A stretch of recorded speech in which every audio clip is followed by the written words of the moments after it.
Okay. Have you sorted the recording and everything? Yeah, Yeah. I pressed it now I and it's working. Oh, okay.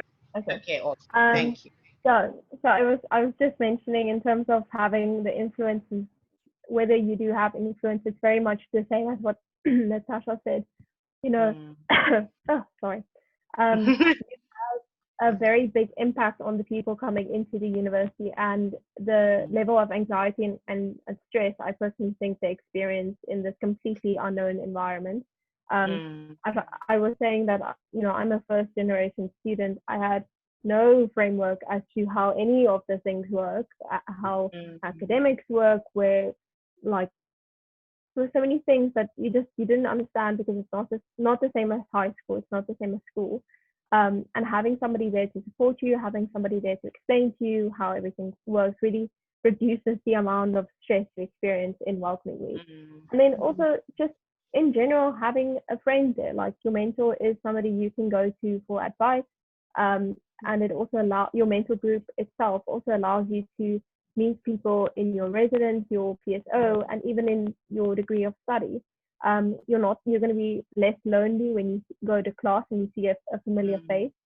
Mm. And I think all of that contributes very positively to your experience as a whole in first year or whenever you're coming into university. So I think Mm. it's not necessarily an impact you can see immediately, but it's definitely assists in the emotional state. I personally believe in Yeah. some, if not a lot of newcomers.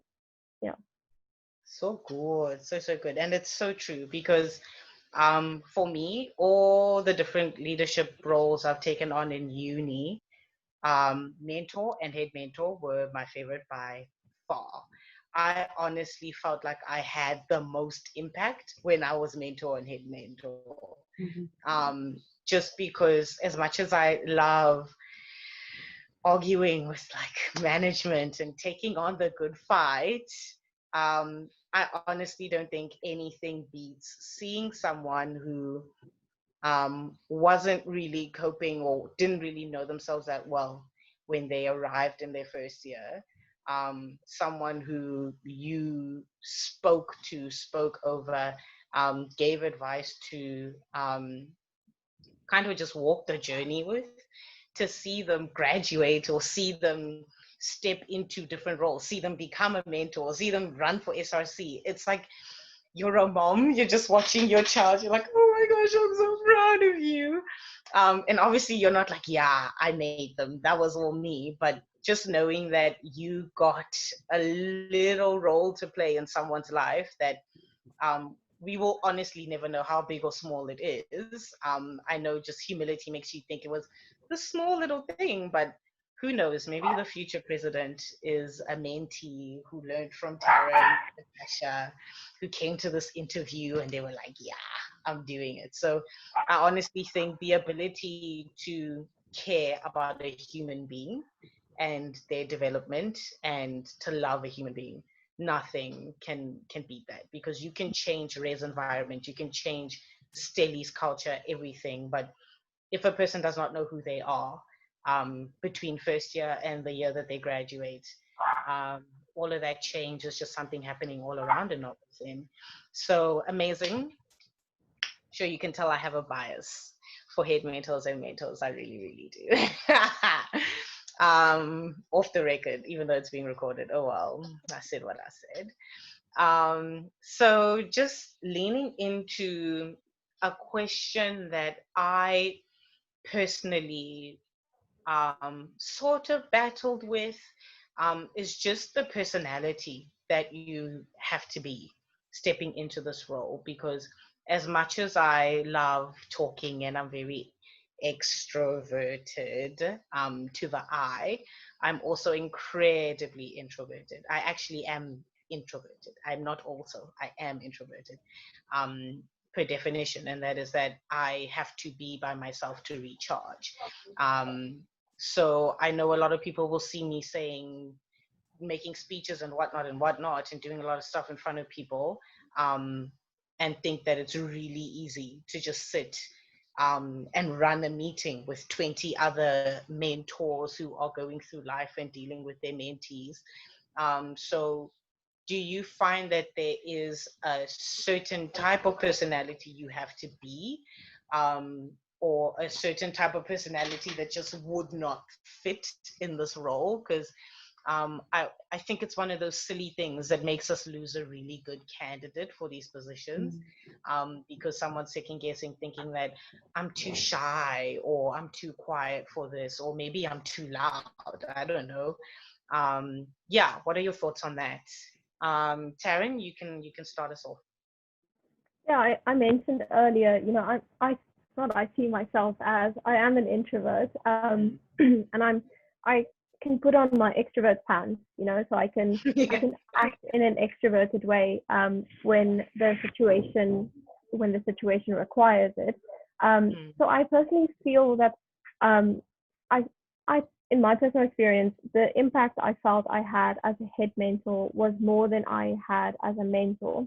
And that can differ from person to person, but just for me personally, the ability to organize, the mentor program, to organize the mentors, to make sure they had the resources available that they needed, they had someone to come to for advice. If they wanted to unpack, they had something on their chest, they could come to me and speak to me. That really, my ability to organize really helped, I feel, with the mentor program for this election term. And furthermore, I think being an introvert is not a disadvantage in a head mentor situation. You need to be able to have individual conversations with people. You need to be able to have individual conversations with your mentors, make sure that you know them, at least to an extent, to make sure that they can come to you if they need to talk, if they need advice. And also, it really creates a very strong bond. And I think they feel that you care about them, and you probably do care about them. And that really helps the mentor team gel well. And then furthermore, just being able to speak to newcomers also really makes them feel so much more welcome than them just looking and seeing leadership up there and not being able to talk to leadership. So yeah, I think having an introverted or shy personality is not necessarily a bad thing. You just need to be able to put your extrovert pants on if the situation requires. Yeah. And having an extroverted personality as well has its pros and cons. You need to be able to sit down and think something through. And you also need to be able to interact very well. So I think, they both have benefits. Yeah, so good. Thank you. Yeah, and I think it also helps with, I know not all communities have a vice head mentor, but if you know your personality really well, and you know that you're very admin orientated or you're very introverted, it helps to try get someone in that vice position or co-leading with you who is your opposite. So if you have to deal with something discipline related, for example, which doesn't really happen with mentors, but if you are in that position, and you feel like, if I have to look one of my mentors in the eye and tell them that I'm disappointed, I will cry. Just make sure you have a really good co-leader with you, or someone in the haka or a vice that is good at the things you feel you might be lacking in, because that also just helps with confidence. Sometimes people just want to see you confident, even if you don't really know what you're doing. Me handling Zoom. If you're confident, you can get away with anything.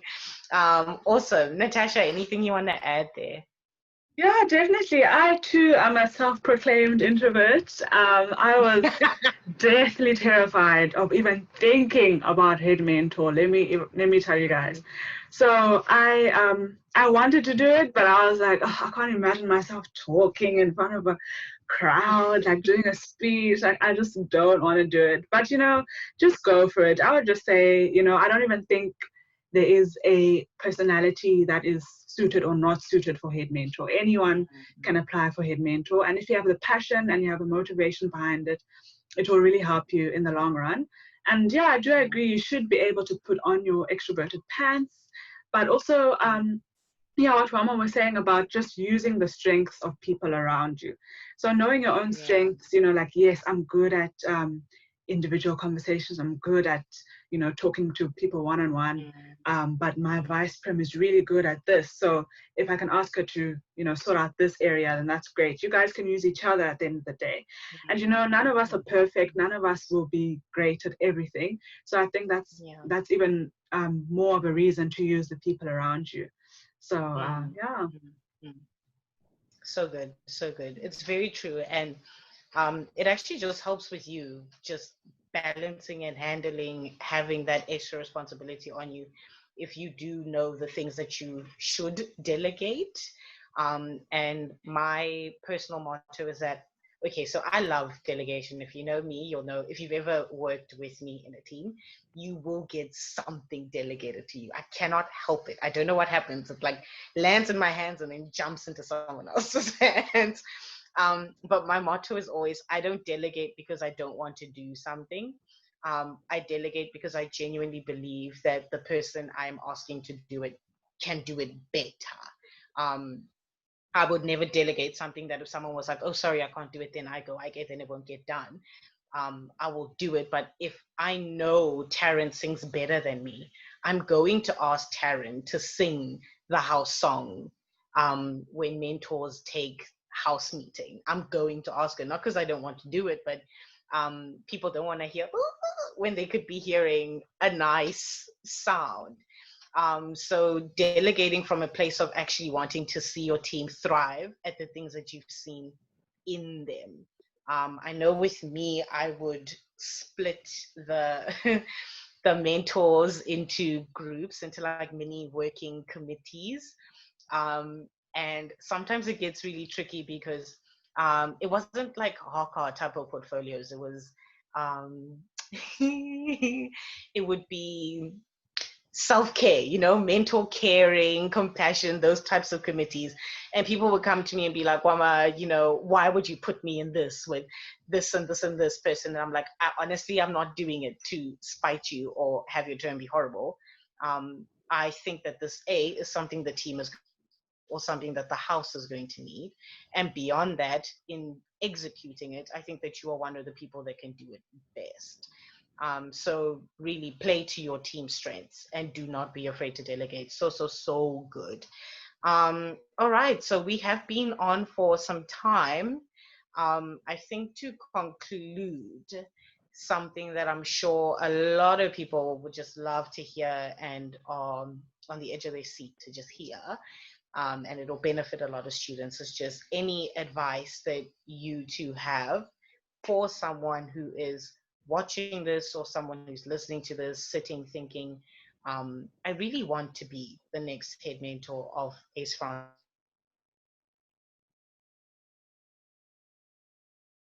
They're in.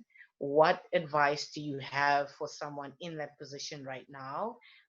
Be it for applying during pandemic times, be it for the term itself, how the term will look, things you wish you had done, things you wish you hadn't done, something you wish someone had told you before stepping in, really anything that you think is going to be of benefit to someone sitting in the position now going, yeah, the second they send those application forms out, I think I'm going to go in, think I'm going to do it. Natasha, do you want to start that off? Okay, so I would say, first off, I know because from my experience, I struggled with actually making the decision of applying for Head Mentor. So I think just go for it. Just apply. If you feel like this is the position for you, definitely go and apply for it. You never know what an impact you may have on the mentors and on the newcomers in the following year. So I definitely think that you should go for it, and you don't know what can happen until you're in the position. So definitely go for it, apply, just have fun and enjoy it. It doesn't have to be as stressful as everyone makes it out to be. I know there are some times that you are going to be out of your comfort zone, but those are the times that you'll grow and you'll learn and you'll know, you'll learn more about yourself. And just some of the benefits of being head mentor, I can say that I've met a whole lot of different wonderful people. You make lots of friendships, and even friendships with the mentors as well, because I know I didn't know every mentor, all of the mentors, but you get to know them. You build relationships with them, and you grow as a leader. And I think it's helpful for, you know, your future as a leader. And if you want to continue in leadership in university, start off with something like head mentor. It's a great opportunity to impact the lives of others.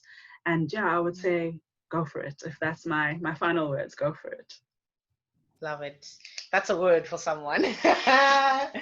That is a word for someone. Someone is just sitting going, should I? Go for it. I love it. You'll never know in it.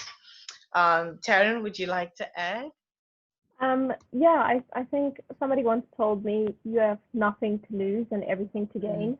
And I think those words have made such an impact in a lot of the times and a lot of the circumstances in my life. You know, applying for Hawker, you have nothing to lose if you don't make it, but you have everything to gain if you do make it. I think you also don't underestimate the impact you can have. You know, don't underestimate your competency as a house committee member and as a head mentor. You probably have an incredible amount of like determination, drive, and an incredible ability to connect with your house and to connect with the members of your house. So I think, you know, don't sell yourself short, and don't forget, you know, all of the things that your house has meant to you. You can repay them in kind. And I think being a part of that leadership structure as the next step is just such an amazing experience. I mean, definitely you have nothing to lose and everything to gain. Yeah. So good. Those are beautiful words. Perfect way to come to an ending to what has been a ridiculously wise session. Like, I don't know if the two of you know how wise you are, but you really are. Like, your teams were really lucky to have you leading them. I can only imagine what was coming out in those mentor meetings. But really, thank you so much for being willing to do this, being willing to invest in the future of the role and our youth, if I may say, who are considering this role, who just want to get some more insights and really want to know what it looks like to be a head mentor. I think you have answered a lot of questions that are on people's minds and eased a lot of stresses and anxieties people have about the role. And I think a great takeaway message is go for it. You have nothing to lose, everything to gain. And you honestly never know how much of an asset you are to your community. So do not second guess yourself. Do not second guess yourself, because you're not just costing yourself the opportunity to grow, but you're also costing your community the opportunity to grow from you. Like, if the two of you hadn't come to this interview, I wouldn't have a quote for my next tattoo ready. Like, that would have been an opportunity missed, not so much for the two of you, but for us to get to hear from you. So it's exactly the same in the role. It's not always about how worried and insecure you are and how inadequate you think you are, even though you're absolutely not, trust me. Sometimes it's not that you're selling yourself short, you're actually, your community is missing out on your influence. So go for it. I'm excited for the head mentors of the future. I love head mentoring. It's just exciting to hear from people who were head mentors this year, who are this wise. Like, wow, sir. No, I'm so encouraged. I'm so encouraged. You two don't even know. I'm so encouraged. It is amazing to see. And this is the fruit of the role. Anyone watching, wondering, this is who you become. This is the wisdom that comes with being head mentor. But thank you so much. You two are so incredibly wise and humble and amazing. You probably want to drop like your Insta handles and Facebook handles, because everyone's going to want to be your friend. Taryn is typing. You know, just one extra follower is enough. It's enough. One follower a day. It's really here. Is this for Insta? I'll go follow you. I'm ready. Thank you, and thank Thanks, you to Roma. Joy and Thank you for having us. Samantha. There were quite a few people that also part who have since left. Shame, bless them, but they stuck it out for quite a long while. But yes, thank you to Joy and Samantha for tuning in. I hope it was a great experience for them as well. That is me in closing. I don't know how interviewers end interviews. But thanks again, guys. Have a great night. All the best with the studies. Thank you. Bye bye. You're amazing. Bye. Bye. Ooh, there's a message.